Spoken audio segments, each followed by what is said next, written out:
So today I wanted to go over a couple of fun facts about Cedar Point, which is the roller coaster capital of America. Now, Cedar Point has over 364 acres, and most of it is dedicated to all the rides and attractions. Now, I really wish I could visit, but this is all the way in Ohio. But if you see, you have to go through the road over here in order to get to the parking spots, and there is Cedar Point right there with all the roller coasters. Now, Cedar Point has at least 17 roller coasters to this day. It is behind Six Flags Magic Mountain, which we have over here in California. The record that Six Flags has, on the other hand, is having the most roller coasters in America with 19 roller coasters.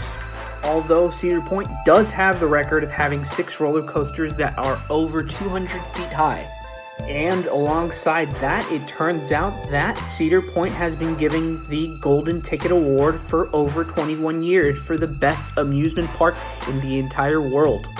It is the most visited amusement park in the entire US, with 3.6 million people visiting every single year. And you guys thought that Disney is the most visited. And now on to some fun facts about some of the big roller coasters that they have in there. Okay, now I want you to get a nice little scope of how big this thing is. I'm going to zoom out. This thing is massive. This used to be known as the biggest wooden roller coaster ever before it closed down in 2017. Now, this roller coaster is named Steel Vengeance, which was known at some point as Mean Streak. What happened with this roller coaster was that it used to be the tallest wooden roller coaster with a really high descent. Now, when you see roller coasters, you probably see them descend down like this at a certain angle, and it's not so scary. But this one has a really steep descent, and that makes it even way scarier. Illustrated, imagine going down this little slope right over here. Now, that looks scary, but not too scary considering the fact that you can at least see what's down. Now, that in simple mathematics would be like around 45 degrees. And then look at this. This is 90 degrees. You're basically just dropping down to the ground. That is scary. And that is one of the biggest characteristics that keeps everyone going into Steel Vengeance. Now on to our next roller coaster. Now this one's going to be a really fun one to talk about. Now this roller coaster broke the record for having the most loops, being the fastest and the longest roller coaster in 1994. Now I wanted to show you a nice little angle from a different perspective of the roller coaster. There you go. Pretty cool, nice and green. This ride is so intense with all of its loops and everything that if you do have medical issues, they advise you not to go on it, so be careful. Now for the third roller coaster, we've got this tall boy right over here. Now take a closer look. This thing is around 400 feet high. In 2003, Top Thrill Dragster opened up to be the tallest roller coaster in the world, being over 400 feet high. This record was eventually beaten by King Caw in Six Flags in Northeast America. Now this ride goes around 128 miles per hour in 3.5 seconds, and it only lasts around 28 seconds to go around this whole roller coaster. That is faster than some of the supercars that you see out in the world today. Now, Top Thrill Dragster is still a monument of a roller coaster. And this is one of the shortest rides ever, only lasting 17 seconds, with speeds up to 120, which is 8 miles less than King Caw. Now here's another picture. I'm trying to get the scope. You got to keep in mind that this is over 400 feet high. And that is pretty much the overview of Top Thrill Dragster. Now I'm going to go on to my last one. Now I wanted to give you some perspective as to how high the Millennium Force really is. Now if you look closely to the left, that is Millennium Force, 310 feet. And that is the Statue of Liberty, which is just a little bit shorter than the ride. Then we've got some other monuments in the Americas that you could probably notice in the background. Now the Millennium Force has broken many records. One of the first records that the Millennium Force broke was it being over 300 feet high, making it the first Giga roller coaster ever in 2000. And now the tallest Giga roller coaster is Red Force, which is in Ferrari Land in Spain.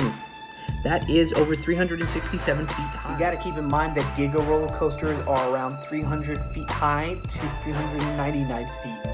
Now, Top Thrill Dragster, as we mentioned before, is around the 400 feet level. So that is considered a strata roller coaster. So keep that in mind for thought, okay? Now, this roller coaster is very intense, and I really couldn't give it justice by describing to you how this roller coaster is. So I decided to leave a YouTube link down below just to show you a first-hand account of a virtual reality version of this. So hope you guys enjoy, and I'll catch up with you guys very soon, all right?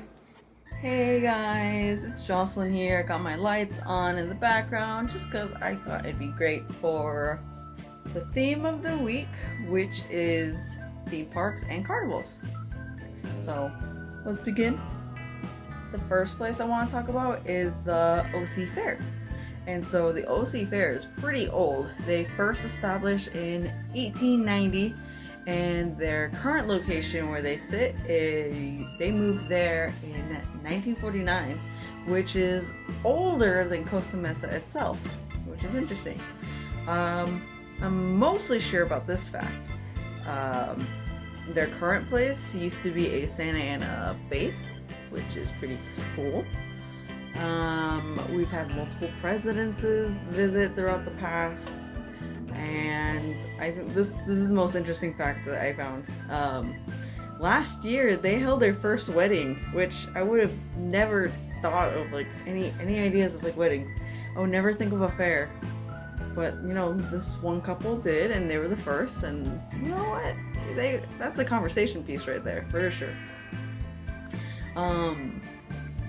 I used to go every year. I haven't gone in the past few, but I was kind of interested in going this year. But if you guys were too, like I was, don't feel too bad, because they, sure, we can't go on the rides, but they are selling their fair food, which is pretty cool in my opinion, at least. They're doing like this little drive-through kind of deal, so it's all safe. Just like any other drive-through, but you can get your fair foods, you can get your Dippin' Dots, you can get your funnel cakes, your cheese on a sticks. So I'm excited for that. I might pop by.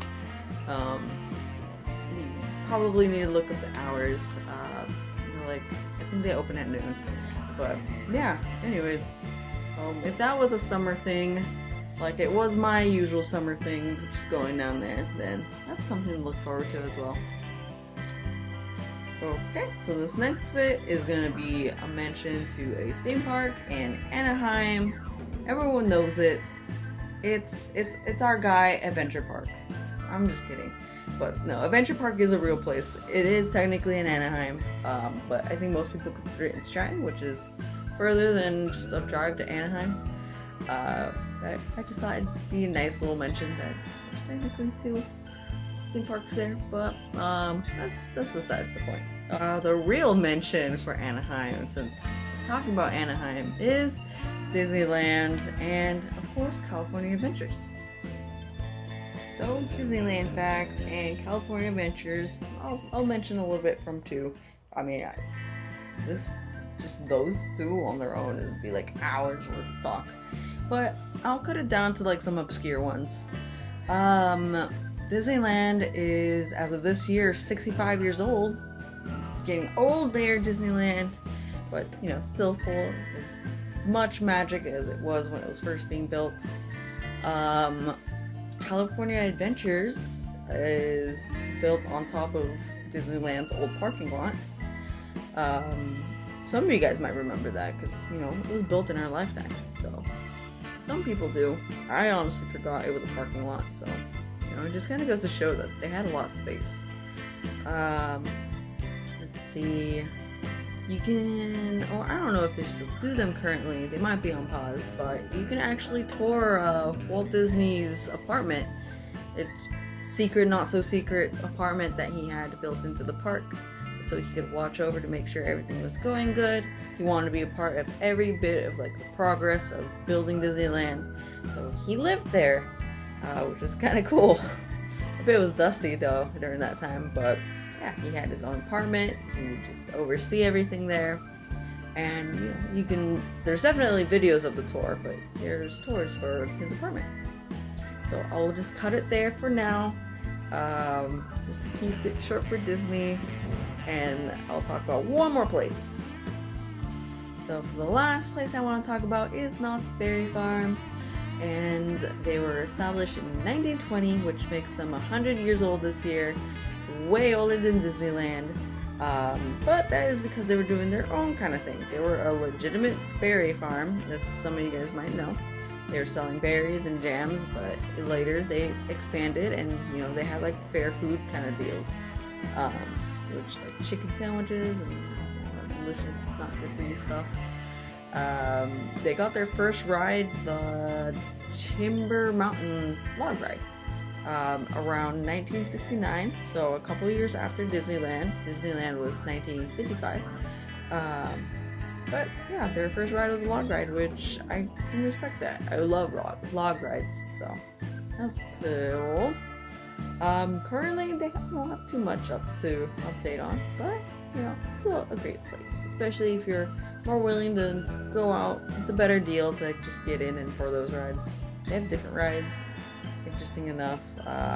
Interesting theme, that cowboy theme, which really pays homage to where they came from. So yeah, that place just a lot of history.